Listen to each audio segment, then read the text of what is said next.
बिस्मिल्लाहिर्रहमानिर्रहीम। अस्सलाम वालेकुम students, welcome back to my YouTube channel Miyan Academy. आज के इस वीडियो में हम चैप्टर 3 का अपना नेक्स्ट लेक्चर करेंगे। हमने आज पढ़ना है तजारती बैंकों के फ़राइज़ और हमारे अगले लेक्चर में होगा ज़रिए एतबार की तख्लीक, उसके बाद में अमल, उसके हदबंदियाँ, आगे फिर मरकज़ी बैंक के फ़राइज़ आ जाएंगे, वो देखेंगे।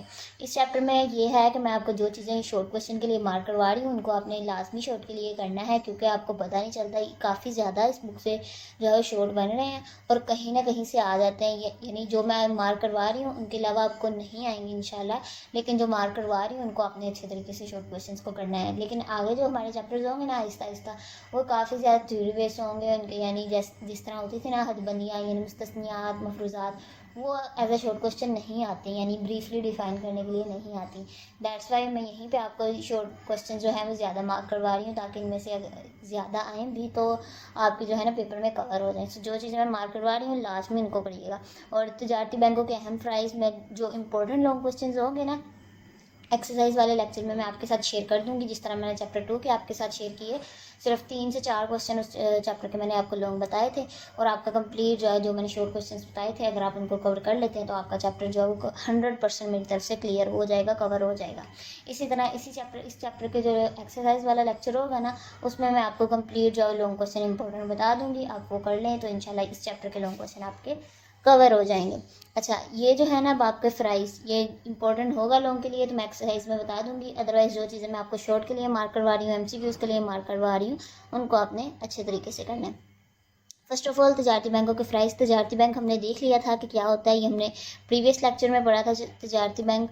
और आज जो है हम नहीं, फर्स्ट लेक्चर में हमने पढ़ा था तजारती बैंक, यानी जो हमारा प्रीवियस चैप्टर था ना उस लेक्चर था उसमें हमने रहन रखने के बैंक मुबादला बैंक ऊपर वाले पढ़े थे, लेकिन मर्कजी बैंक और तजारती बैंक मैंने आपको कंपैरिजन में पढ़ाया दिए थे। अच्छा, स्टार्ट करते हैं इनके फ़राइज़। फर्स्ट आपका आ जाता है लोगों की इमानत वसूल करना। जिस तरह मैंने आपको बताया कि मरकज़ी बैंक का मेन मकसद होता है कि उसने यानी मुल्क के करेंसी को कंट्रोल करना है, उसने नोट जारी करने हैं। और जो सिक्के वगैरह होते हैं ना 1, 2 और 5 रुपए के, 10 रुपए का भी ऐसे आ गया पाकिस्तान में, तो ये जो सिक्कों वाला सिस्टम होता है ये हुकूमत जो है कंट्रोल करती है। और जो नोट वाला सिस्टम होता है ना यानी 10 रुपए का, 50, 20, 100, 500, 1000, 5000, वो सारे जो नोटों का सिस्टम है वो हमारा मरकज़ी बैंक कंट्रोल करता है। उसका जो सेकेंडरी पर्पज़ होता है ना वो नफ़ा कमाना होता है। लेकिन जो तजारती बैंक होते हैं इन्होंने नोट जारी नहीं करने होते, बल्कि इन्होंने नफ़ा कमाना होता है, मुनाफा कमाना होता है। सो ये क्या करते हैं लोगों की, जिस तरह अगर आपने कई प्रीवियस लेक्चर जो हैं वो कवर है ना तजारती बैंक में, मैंने उसमें कम्प्लीटली आपको बताया हुआ है। सो यहाँ पे हम अपना टाइम वेस्ट नहीं करेंगे। तजारती बैंक अगर जिन स्टूडेंट्स के नहीं कवर वो प्रीवियस लेक्चर लेके फिर यहाँ पे आए, ठीक है। लोगों की इमानतें वसूल करते हैं ये, फिर बाद में उनको कर्ज़ों के तौर पे जारी करते हैं उन्हीं रकमों को, और बाद में फिर सूद की शक्ल में जो है इजाफी रकम वसूल करते हैं उन लोगों से जिनको उन्होंने कर्जा दिया होता है बैंक ने। फिर जो है वो जो सूद आता है वो क्या होता है, बैंकों का मुनाफा होता है। सूद जो है वो इस्लाम में हराम है। अच्छा, देखते हैं लोगों की इमानतें वसूल करना।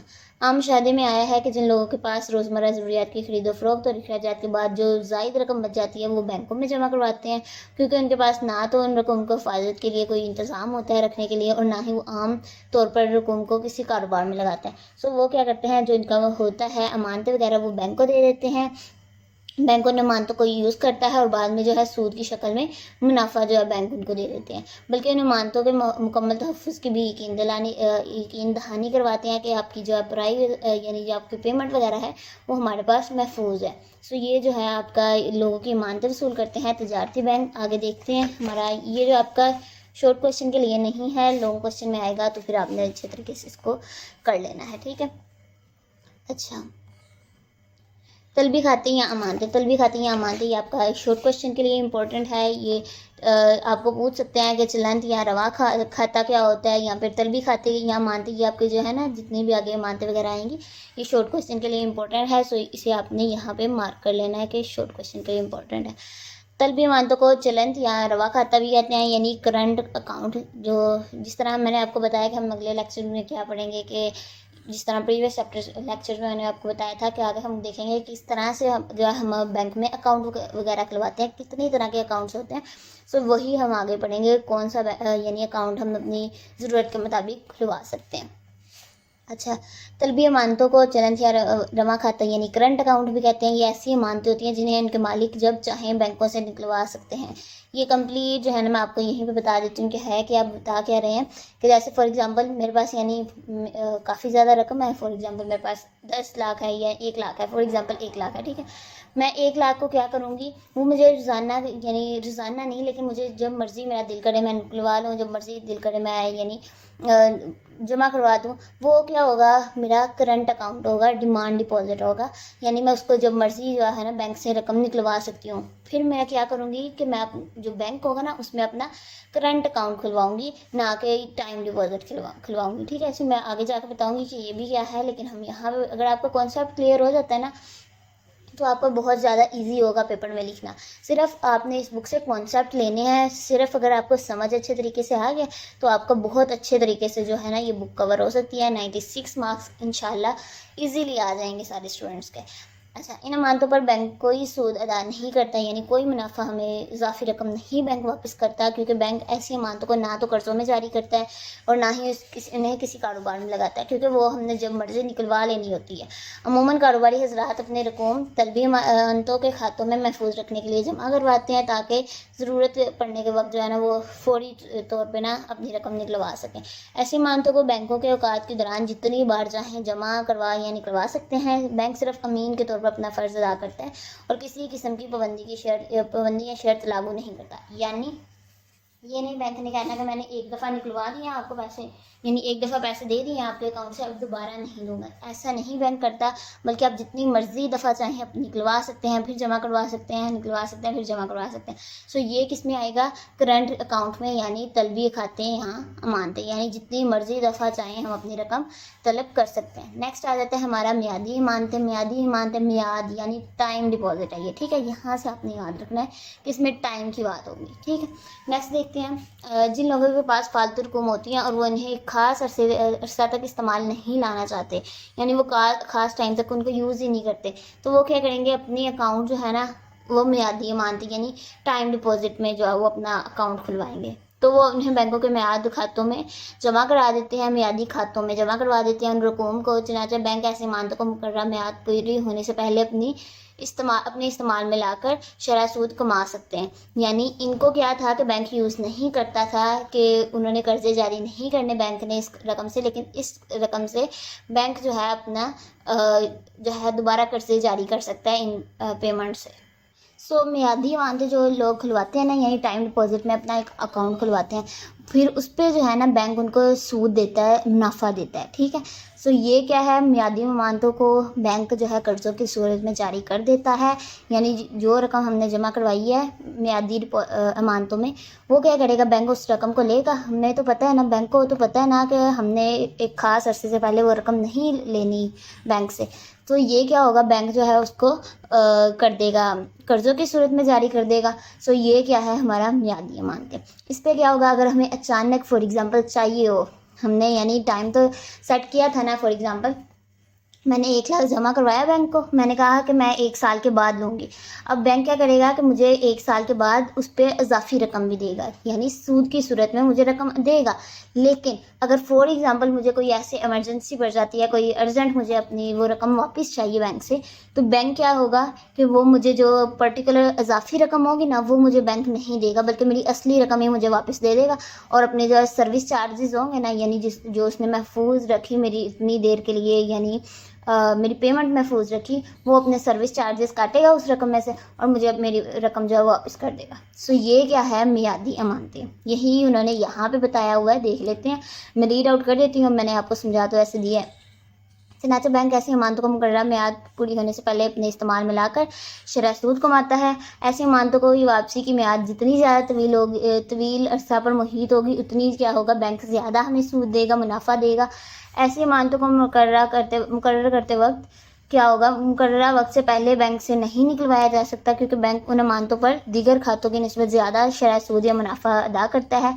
तो हम अगर मानदार को गैर मुतवक्का यानी एक्सीडेंटली कोई अचानक उसे चाहिए, अर्जेंट चाहिए रकम, तो वो क्या होगा कि बैंक अपने ग्राहकों को सहूलत फराहम करता है कि वो पेशगी नोटिस क्या करें, दे के अपनी रकम निकलवा लें, जिन पर बैंक अपने असूल ज़वाबित के तहत सर्विस चार्जेस काट लेता है और बाकी रकम उसको वापस कर देता है। सो ये क्या हमारा टाइम डिपॉजिट है। ये नहीं कि बैंक में जिस तरह यानी एक तरह के अकाउंट खुलते हैं, बैंक में काफ़ी तरह के जो है ना हम अकाउंट खोल सकते हैं अपने। नेक्स्ट आ जाते हैं हमारा बचत अमानतें। अब बचत से ही आपको हाउ ना होगी कि ये है क्या। अच्छा, एक और इम्पॉर्टेंट बात कि यहाँ पे जो है ना हमारा मियादी अमानत है, टाइम डिपॉजिट के अलावा इसे हम फिक्स्ड डिपॉजिट भी कहते हैं, जो कि अब यहाँ पे ब्लर हो गया है, फिक्स्ड डिपॉजिट। इसको आपने याद रखना है आपको कि इसको फिक्स्ड डिपॉजिट भी कहते हैं। और इस पर तकरीबन पैसे परमानेंट नहीं मुझे यानी हाउ ना हो, लेकिन तकरीबन जो है ना 30 से 33% इस पर क्या होता है कि शरह सूद जो है हमें मियादी अमानतें अगर हम खुलवाते हैं, बैंक को जमा करवाते हैं, तो तकरीबन वो 30 से 33% शरह सूद हमें देता है। लेकिन जो बचत अमानतें होती हैं ना, उस पर तकरीबन 6 या 7% जो है शरह सूद मिलती है। ये परमानेंट नहीं मैं आपको बता रही कि ये है यानी पक्का है कि इतनी ही है, लेकिन तकरीबन जो है ना हमें पता है कि 6 या 7% जो है ना शरह सूद ये इस पे बचत बैंकों पे देता है। ये मैंने इसलिए आपके लिए साथ शेयर किया कि स्टूडेंट्स को पता होना चाहिए, तकरीबन हाउ ना होनी चाहिए कि है क्या। अच्छा, बचत अमानतें क्या होती है, छोटी छोटी रकूम होती हैं लोगों की जमा की हुई। सो इस पर जो है ना कम हमें शरह सूद मिलता है एज़ कम्पेयर टू मियादी अमानतें, क्योंकि ये तो छोटी छोटी रकमें होती हैं ना, दैट्स वाई हम जो है इसको जो है बचत अमानतें, इसलिए इनसे जो है ना मियादी अमानतों से डिफरेंस में है, जिन पर बैंक इन्हें एक खास शरह सूद या मुनाफा अदा करता है। ऐसे खाते ना सिर्फ लोगों में बचत करने की तरगीब को फ़रोग देते हैं, बल्कि बैंकों को सरमायाकारी के लिए खातिर ख्वाह माली वसाइल भी मिल जाते हैं, जिन पर वो शरह सूद हासिल करते हैं। यानी छोटी छोटी रकमें काफ़ी ज़्यादा लोगों की आपस में इकट्ठी होंगी तो वो काफ़ी बड़ा सरमाया बन जाएगा ना बैंक के लिए, कि बैंक कहीं और पे जो है ना सरमायाकारी कर सके, इन्वेस्ट कर सके। सो ये क्या है, बचत अमानतें। ऐसी अमानतों को बैंकों से बैक वक्त निकलवाया नहीं जा सकता, यानी एक ही टाइम पे नहीं निकलवाया जा सकता। जैसे इसमें था ना कि हम नहीं निकलवाते, लेकिन अगर अचानक चाहिए तो हम जो है ना पेशगी नोटिस दे के निकलवा सकते हैं। लेकिन इसमें क्या होता है कि एक ही टाइम पे हम अपनी सारी रकम नहीं निकलवा सकते, बल्कि हफ्ते में एक या दो बार थोड़ी थोड़ी रकम जो है निकलवा सकते हैं। लेकिन शर्त यह है कि बैंक से निकलवाई जाने वाली रकम की मालियत बैंक की मुकर्रर करदा मिकदार से ज़्यादा ना हो, यानी बैंक ने एक इन्वेस्टमेंट यानी अपनी जो पेमेंट वगैरह होगी ना वो सेट की होगी कि आपने इससे ज़्यादा जो है नहीं निकलवा सकते। सो ये कि हमारी बचत अमानतों में आती है, ये आपने अच्छे तरीके से याद कर लेना है। वैसे कंसेप्ट है, अगर आप दिमाग में बैठा लेते हैं तो आपकी यानी बुक बहुत आसान है। अगर आप समझे, जितना आप इस बुक को आसान समझेंगे उतनी ही ज़्यादा आपको ये बुक आसान लगने वाली है। लेकिन अगर इसको हवा बना लेंगे कि ये बहुत ज़्यादा मुश्किल है, तो आपको उतनी ही ज़्यादा ये मुश्किल लगने वाली है बुक। बसूरत दीगर, बैंक को रकम निकलवाने से पहले नोटिस देना ज़रूरी होता है। बैंक ऐसे अमानतों पर मियादी कर्जों के मुकाबले में कम शरह सूद या मुनाफा अदा करता है, जिस तरह मैंने आपको यहाँ पे बता दिया। नेक्स्ट आ जाता है हमारा नफ़ा और नुकसान की शराकती अमानतें।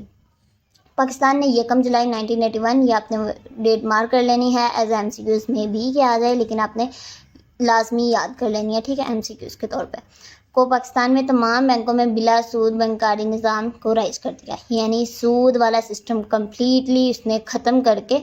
और ये कब हुआ, पाकिस्तान ने किया था 1 जुलाई 1981 में। इस मकसद को हासिल करने के लिए अमानतदारों के लिए नफ़ा नुकसान के शराकती खाते खोले गए। अब यहाँ पे मैं मेन मकसद आपको बता दूँ कि इसमें बताएगा क्या हमें बुक वाला, कि इसमें क्या होगा कि यानी जिस तरह हम देखा था ना कि बैंक को हमने रकम जमा करवाई, उस पर हमें जो है बैंक इजाफी रकम देगा, यानी हमें पता है कि हमारी रकम पे कोई नुकसान नहीं होने वाला। कि यानी जैसे मैंने फॉर एग्ज़ाम्पल 1 लाख जमा करवाया तो मुझे जो है वो तकरीबन 1.5 लाख फॉर एग्ज़ाम्पल मिलना है, ठीक है। तो ये होगा कि मुझे ये पता है कि मेरी तकरीबन 1 लाख से 50,000 नहीं हो जाएगी, यानी उस रकम पे मुझे नुकसान नहीं होगा बल्कि मुनाफा होगा, सूद जो मिलेगा, ठीक है ना। सूद वैसे हराम है इस्लाम में।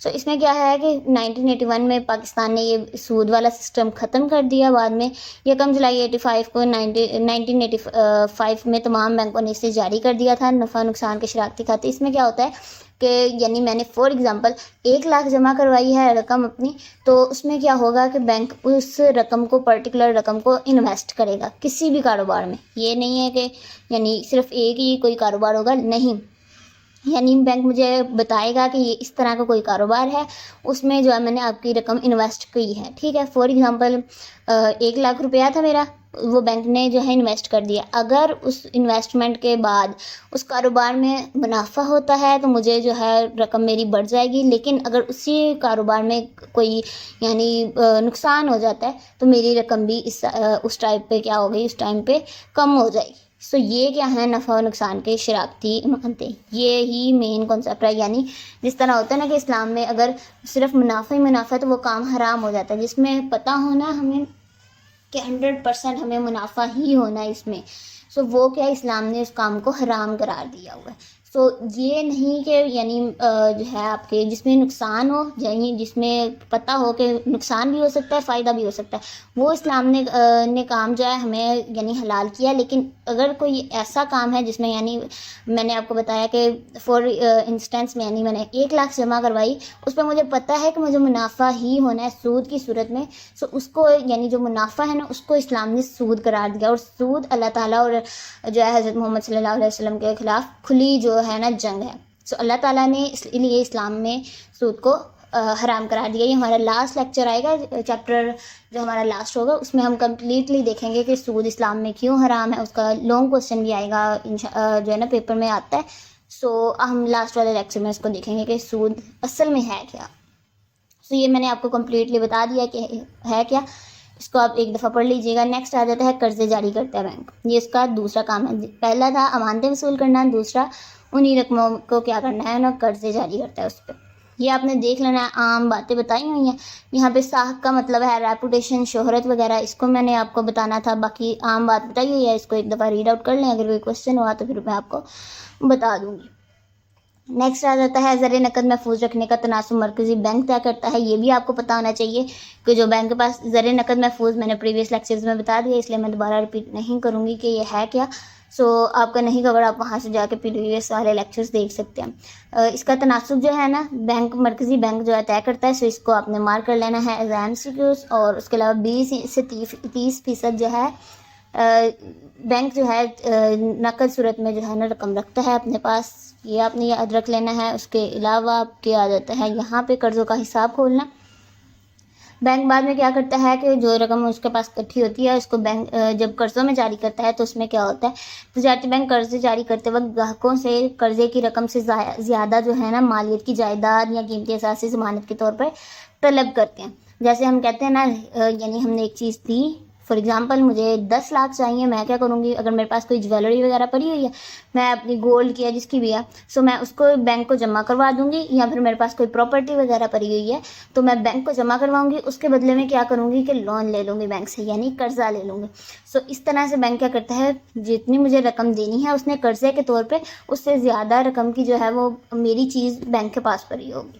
ठीक है, अगर कर्ज़ हासिल करने वाला बैंक का मुतालबा पूरा कर दे तो बैंक उसे कर्ज़ा दे देता है। लेकिन अगर कर्ज़ देते वक्त ग्राहक को फौरी ज़र नकद हवाले नहीं करता बल्कि ग्राहक के नाम पे एक नया खाता खोलता है। अच्छा, मैंने बैंक को यानी अपनी ज्वेलरी वगैरह या प्रॉपर्टी के कागजात वगैरह दे दिए, बैंक क्या करेगा, मुझे वो पूरी की पूरी रकम नहीं मेरे हाथ में थमा देगा बल्कि मेरे नाम पे एक अकाउंट खोलेगा। ठीक है, बैंक में ही, और वो क्या करेगा, कर्ज़ की रकम उसके खाते में जमा कर दी जाएगी, यानी चेक बुक मुझे मिल जाएगी एक, और मेरी जितनी यानी बैंक ने अकाउंट खोला है मेरा, उसमें जितनी मुझे यानी रकम उसने लोन के तौर पे देनी होगी वो मेरे अकाउंट में डाल देगा बैंक।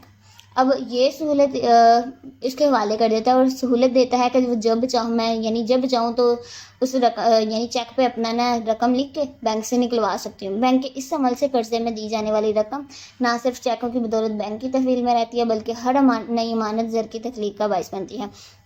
अभी आपका ये कंसेप्ट में भी कि इतना क्लियर ना हो रहा हो, लेकिन हमारे साल के लास्ट तक इंशाल्लाह आपके सारे कॉन्सेप्ट्स क्लियर हो जाएंगे। अब ये क्या कह रहा है कि जैसे मैंने यानी मुझे चेक बुक मिल गई, अब मैं क्या है कि जब भी चाहूँ अपनी रकम जो है चेक पे लिखूँ और अकाउंट से निकलवा लूँ। ये क्या होगा, बैंक ने इसलिए अपने पास वो रकम रखी ताकि उस रकम को भी आगे कर्ज़ों के तौर पे जारी कर सके। ठीक है, यही यहाँ पे बता रहे हैं कि हर नई अमानत ज़र की तख्लीक का बाइस बनती है, जिससे बैंकों को खूब फ़ायदा हासिल होता है और और वो कर्जदारों से खातिर ख्वाह सूद हासिल करते हैं। नेक्स्ट आ जाता है ओवर ड्राफ्ट की सहूलत। वैसे लेक्चर आपका काफ़ी ज़्यादा लंबा हो गया, आगे हमारा काफ़ी ज़्यादा पड़ा हुआ है। सो इंशाल्लाह अगला लेक्चर हमारा छोटा सा होगा, फिर हम आगे देखेंगे कि हम ये जो है ना हमारा ज़र एतबार की तकलीफ, इसका कंप्लीट कॉन्सेप्ट। सो यहाँ तक आज का लेक्चर कंप्लीट हो गया है। उम्मीद है कि आज का लेक्चर आपको पसंद आया होगा। अगर वीडियो पसंद आई है तो वीडियो को लाइक कर दीजिएगा, चैनल को सब्सक्राइब करिएगा, मुझे अपनी दुआओं में याद रखिएगा। टेक केयर, अल्लाह हाफिज़।